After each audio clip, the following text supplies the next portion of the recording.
And we're back. You're tuned into Sports Federation TV. Joining me now from the Western Cape Provincial Sports Confederation is the chairperson of the Coaches Commission, Advocate Kwababana. Welcome. Thanks a lot for actually having me on this program. I haven't been here for a while, but yeah, thanks a lot for having me today. Yes, and for a while, because you're a man of wearing many hats. Not only are you in this particular confederation, but you're also holding office in the boxing world. Yes, of course, and it hasn't been actually, it has been difficult, so to say, sorry, to actually juggle both. But you know what? Some of us were actually called to do this, and this is where I am, and this is where I have to actually provide my services. Yes. I always say myself that when you have a skill, you have an obligation to volunteer. Yes. Especially in a world that needs a lot of volunteers. I agree with you. Hey. Yes. Now, Advocate, in the Western Cape Provincial Sports Confederation, it has a very specific role with regards to sport in the province. Can you talk us through that? Yes, of course. You know, we actually, within the times where we have actually discovered that sport actually has a lot of advantages for our communities. Now, we also understand that within in each and every province, SASCOC saw it fit that there needs to be a confederation on which all the provincial federations can affiliate to. Now, the advantages of that is that the confederation will be responsible to ensure that they capacitate a provincial federation in terms of capacity building, in terms of coaching, in terms of skill development, as well as administrative funding. So, in short words, there was actually a need for that, and as the Western Cape Confederation is in existence right now, we have seen that a lot of provincial federations are actually benefiting from that existence. So yes. Now let's talk about the importance of having your administrative house in order. Like we've seen earlier with your peers from the boxing world, they've managed to get lotto funding. Now, what would be your advice to other federations out there that also have that vision of someday acquiring lotto funding? To be on the fortunate side, we actually had our meeting not long ago where this point was actually brought forth within the confederation. The chairperson of the confederation, JP, have actually indicated to all the federations that will have certain challenges in applying for a lot of funding to be in contact with the organization, and that they will actually going to get a certain assistance in terms of what needs to be done. And we also advise them that they need to actually be in contact with the Lotto Funding Board, which is situated in Cape Town, Manhattan Street, and the building is actually Manhattan. So the challenges which were actually blocking people from applying in the past, they have been broken. And as such, they are actually free now to communicate with the confederation, and they'll be facilitated through that process. What are the prerequisites, for lack of a better word, that federations need to have in place in order to even walk through that door? It's quite easy. In fact, if they visit the Lotto, the NLC, National Lotto Commission website, they will be able to actually see all the requirements that they need to do. I'll give an example. For applying for small grants, you need to actually ensure that you have a constitution. You need to ensure that you have your affiliation letters if you don't have the NPO status. You need to ensure that you have your project plan in place. You need to ensure that your financial documents are in place. The ID copies of the executive committee, including the quotations that you'll be applying for. So those are basic documents that you need. Absolutely, but more importantly, you need to be a functional organization. Right. Yeah. Right. So, Western Cape, SASCOC, let's say SASCOC saw it fit that we have an actual sector of the structure that focuses on coaching. And now in the Western Cape, that is your area of responsibility. What is your mandate? Okay. My mandate is actually to ensure that the national policy framework, which was drafted a long time ago, I think it was about 2013, or if not 14, I'm speaking under correction right there. However, it actually touched on actually introducing new forms of coaching. Now, our coaching has actually had to change. We need to keep in time with the new development, because we need our athletes to actually participate in the Commonwealth, in the major games, in the Olympics, and also not just to participate but to bring back the silverware.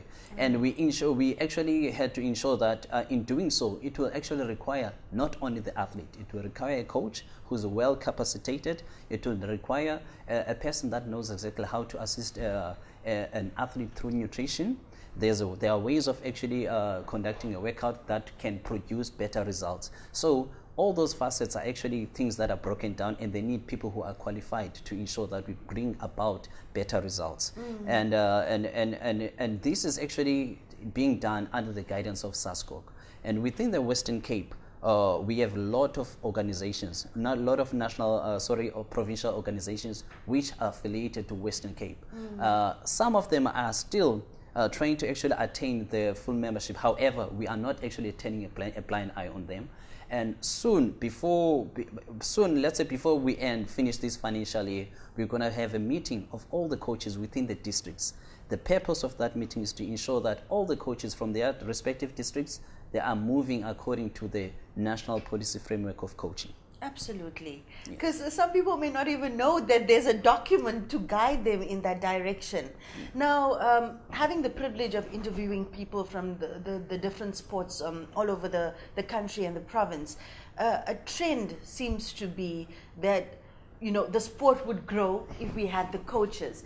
And having coaches being involved also takes funding. Yes. What is your plan, if there is one in motion already, in order to empower these federations to get that ball rolling on coaches? Yes, I like the fact that you actually touch on one of the of the blockages that we might have as an organization. It's funding. However, as the organization, what you've done was to first start a plan that is actually feasible. We did our feasible study in terms of what can we improve on coaching, on how can we capacitate more coaching, and you understand that we need to talk about stats. Now, what will help us to actually get started? We need to ensure that our monitoring and evaluation tools are in place. For example, we have what we call a monitoring tool called the transformation score. Now, the transformation, it requires not only to look at the racial transformation, but also to look at the age as well as the gender.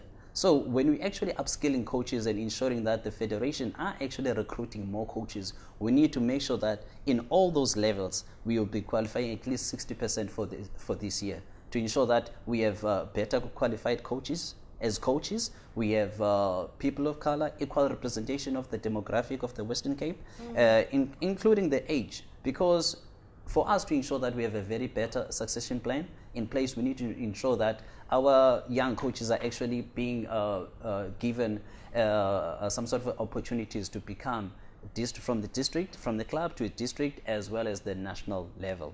Yes. So that will require funding. However, we are not going to stop only because of funding. Yeah. And we should look at, being a man who's wearing many different hats in the sporting world, we should take an example like, for example, boxing. If boxing has got it right to create a sustainable coaching program, that the other sporting federations can learn from that example. And if that example is great, we can generalize it. And you being the head of coaching now for the province, you can drive that. Hey. Yes, that has been the intention since I actually took office. And more importantly, we're actually moving towards the same direction. We have actually had a meeting or a talk with some of the heads of the coaching within the districts, and our point of departure was to say we are going to be moving from the same point of view. We're not going to be having an Eden district that does better than than Cape Town Metro. We want all our districts to actually move from the same departure. So all those retired athletes in all the different sports in the Western Cape, would this be a good time in history to start contacting sports clubs and sports federations and signing up to give back to the community? Yes, I will agree with that, and I will actually invite them to do so. What is the use of actually boasting that we have had some successes in the past if we cannot translate the successes we had in the past to current? Yes. So I'm actually inviting all those retired sport people to actually come back to sport and actually pay back what they actually owe to sport. And that's a meaningful legacy. Hey, yes, that's a meaningful legacy, much more than a gold medal, in my opinion. Yes, is affecting hundreds or thousands of lives. Yes, in a positive way. Thank you, Advocate. Thank you for the work you're doing in the Commission and in your own sports federation. And we look forward to getting more guidance from you as the head of coaching in the Commission. No pressure. No, I'm lying. Lots of pressure. You get you do your job right, and the rest will follow. Okay. Now, thanks a lot for having me again. Thank you. All the best. And that's it for tonight, folks. Thank you for tuning in. Remember, you can catch the show every Friday night at 9 p.m., repeated Saturdays at 8 a.m. on channel 263 DSTV. That's the channel CTV. And you can learn so much about every sport that's available to you in the Western Cape and nationally through this show. So if you're not playing a sport yet, we hope you find a sport that's just perfect for you. And whatever sport you're playing this weekend, lekker speel. I'm Lenyukta Chetty. Thank you for tuning in.